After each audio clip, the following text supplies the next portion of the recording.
Comment vous en êtes arrivé à construire votre grille? Pendant des années, je disais à mes amis, à mes collègues, quand je sais pas trop quoi faire avec un patient, je suis un peu perdu, je reprends la grille TACT. Je considère que c'est la base de la thérapie. Et je continue à penser ça et je continue à utiliser vos outils. Comment est-ce que vous les avez construits? Comment vous avez construit ces questions-là spécifiquement? Elle était déjà construite, mais pas organisée d'une façon si schématique dans les cases, mais elle était le profil, tous les éléments tous les éléments étaient en place. Je ne sais pas, Jacques, qu'est-ce que tu en penses? Ça nous a conforté dans notre. Oui, c'est ça. C'est plutôt l'inverse, on ne s'est pas pris la grille Ouais. pour dire on va faire comme la grille, c'est plutôt Ouais, ça nous a conforté dans ouais, dans notre la démarche. méta-analyse nous a permis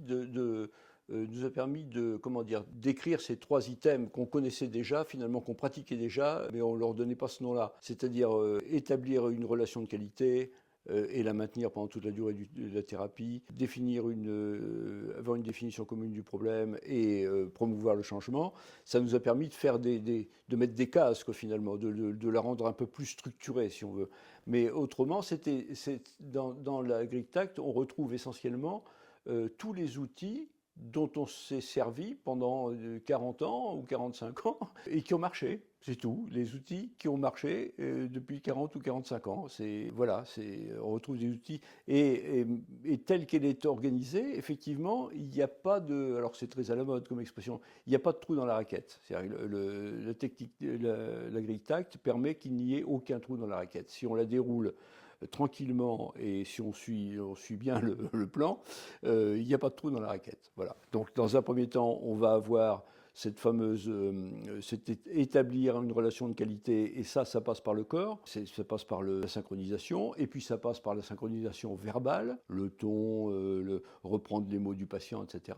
Puis ensuite, établir une définition commune du problème et avoir une image, enfin avoir un reporting correct de l'état actuel, c'est-à-dire on va effectivement s'intéresser à qu'est-ce que la personne, de quoi la personne se plaint-elle, quelle est la plainte, et cette plainte, on va la noter in extenso, c'est-à-dire on va recueillir nos 20 ou nos 30 premières lignes, on aura un extraordinaire échantillon de communication, un échantillon verbal, avec, comme on a dit, les métaphores, les canaux de communication, les croyances spontanées, etc. Et puis on va interroger la personne sur ses croyances, sur qu'est-ce qu'elle croit de l'origine du trouble dont elle se plaint, etc. Et donc c'est prendre un certain nombre d'informations sur l'état actuel. Et puis on va prendre aussi des informations sur ce que la personne voudrait à la place. Qu'est-ce que tu veux pour toi à la place? Et comment est-ce que tu sauras que tu l'as obtenu? Voilà. Et puis la promotion du changement, et bien effectivement, c'est là qu'on va trouver l'hypnose formelle. La séance d'hypnose formelle, elle vient plutôt dans ce troisième temps. C'est pas un vrai troisième temps, mais dans ce troisième item qui est la promotion du changement, parce que l'hypnose est pour moi avant tout une technique corporelle. Alors on a c'est le problème des mots. Le langage crée du malentendu, il découpe la réalité. Quand on parle d'hypnose, moi je ne sais pas ce que c'est. Quand on parle d'hypnose, je ne sais pas de quoi on parle. Je sais pas de quoi on parle. Il y a l'hypnose conversationnelle, il y a l'hypnose, la séance d'hypnose formelle, il y a l'hypnose dans la conversation, cher à Jacques Pichot. Il y a les présupposés de l'hypnose, enfin les prérequis. Il y a les croyances qui se rapportent à l'hypnose ericksonienne concernant le fait que le patient a les ressources, en fait, etc. Donc quand on parle d'hypnose, je ne sais pas de quoi on parle. On parle peut-être de tout ça, peut-être que d'une partie de ça. L'hypnose est quand même, le mot hypnose est quand même porteur de malentendus nombreux. Voilà. L'hypnose, pour moi, en médecine générale, elle va servir à un moment précis, et elle va souvent être une hypnose formelle, et puis elle va servir de bout en bout, et elle va être de l'hypnose conversationnelle. Il va y avoir des suggestions, etc. Et voilà. Mais l'hypnose n'est pas une thérapie. Elle va être choisie, les techniques,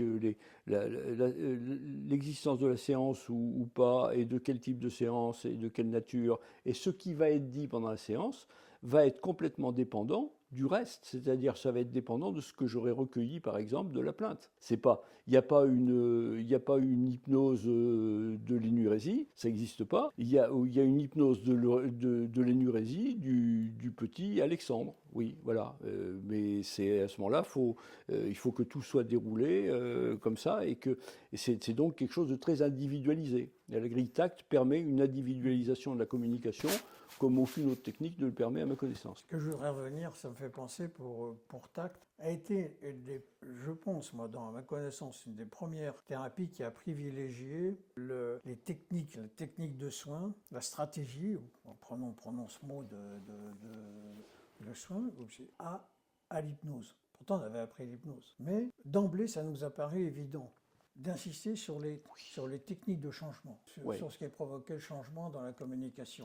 Et là, tous les apports, bien sûr, des Count de Power Tools, mais qui sont proches de l'hypnose, surtout de ne pas confondre les deux, de ne pas faire de l'hypnose, où ce mot renvoie à des techniques et renvoie aussi à quelque chose qu'on fait maintenant. Il y a des hypnothérapeutes. Enfin, ça paraît, c'est un non-sens.